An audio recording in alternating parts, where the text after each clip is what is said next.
சினையாரின் ராஜாவாகிய அம்ராப்பேலும் எலாசாரின் ராஜாவாகிய அரியோகும் ஏலாமின் ராஜாவாகிய கெதர்லாகோமேரும் ஜாதிகளின் ராஜாவாகிய திதியாலும் இருந்த நாட்களில். ஆதியாகமம் 14:1. அவர்கள் சோதோமின் ராஜாவாகிய பேராவோடும் கொமோராவின் ராஜாவாகிய பிர்சாவோடும் அத்மாவின் ராஜாவாகிய சினையாவோடும் செப்போயீமின் ராஜாவாகிய செமேபரோடும் சோவார் என்னும் பேலாவின் ராஜாவோடும் யுத்தம் பண்ணினார்கள். ஆதியாகமம் 14:2. இவர்கள் எல்லாரும் உப்புக்கடலாகிய சீத்திம் பள்ளத்தாக்கில் கூடினார்கள். ஆதியாகமம் 14:3. இவர்கள் 12 வருஷம் கெதர்லாகோமேரை சேவித்து 13ஆம் வருஷத்தில் கலகம் பண்ணினார்கள். ஆதியாகமம் 14:4. 14ஆம் வருஷத்திலே கெதர்லாகோமேரும் அவனோடே கூடியிருந்த ராஜாக்களும் வந்து அஸ்தரோத்கர்னாயிமிலே இருந்த ரெப்பாயிமியரையும் காமிலே இருந்த சூசிமியரையும் சாவேகீரியத்தாயிமிலே இருந்த ஏமியரையும். ஆதியாகமம் 14:5.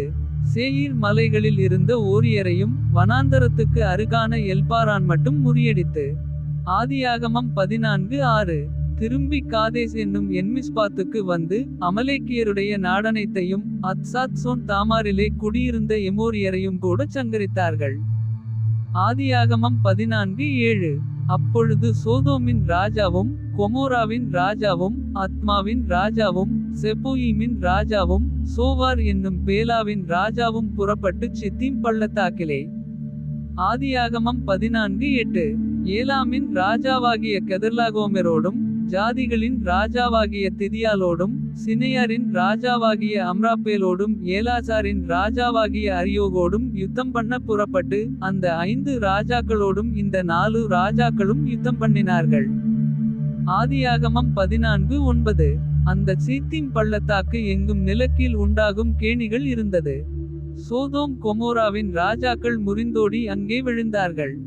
மீந்தவர்கள் மலைகளுக்கு ஓடிப்போனார்கள். ஆதியாகமம் 14:10. அப்பொழுது அவர்கள் சோதோமிலும் கொமோராவிலும் உள்ள பொருள்கள் எல்லாவற்றையும் போஜன பதார்த்தங்கள் எல்லாவற்றையும் எடுத்துக்கொண்டு போய்விட்டார்கள். ஆதியாகமம் 14:11. ஆபிராமின் சகோதரனுடைய குமாரனாகிய லோத்து சோதோமிலே குடியிருந்தபடியால் அவனையும் அவன் பொருள்களையும் கொண்டு போய்விட்டார்கள். ஆதியாகமம் 14:12. தப்பியோடின ஒருவன் எபிரெயனாகிய ஆபிராமிடத்தில் வந்து அதை அறிவித்தான். ஆபிராம் தன்னோடே உடன்படிக்கை செய்திருந்த மனிதராகிய எஸ்கோலுக்கும் ஆனேருக்கும் சகோதரனாகிய மம்ரே என்னும் எமோரியனுடைய சமபூமியிலே அப்பொழுது குடியிருந்தான். ஆதியாகமம் 14:13.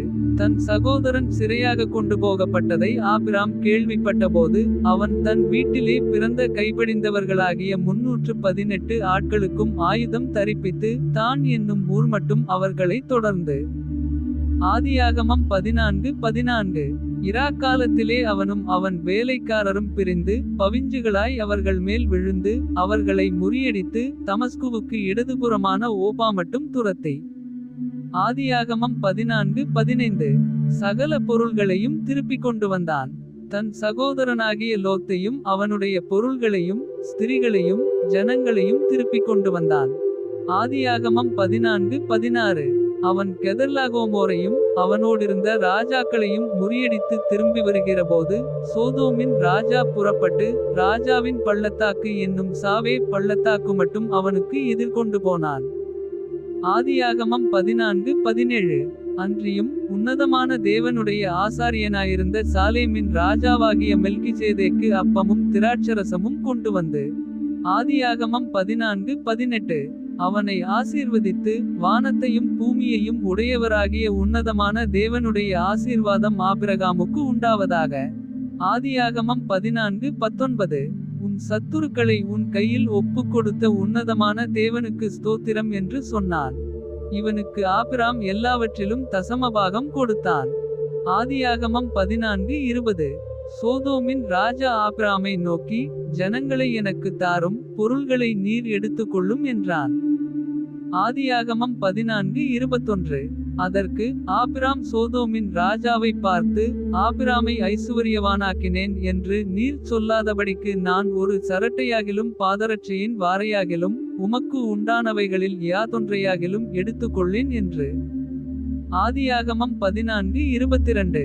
வானத்தையும் பூமியையும் உடையவராகிய உன்னதமான தேவனாகிய கர்த்தருக்கு நேராக என் கையை உயர்த்துகிறேன். ஆதியாகமம் 14:23. வாலிபர் சாப்பிட்டது போக என்னுடனே வந்த ஆனேர் எஸ்கோல் மம்ரே என்னும் புருஷருடைய பங்கு மாத்திரமே வரவேண்டும்.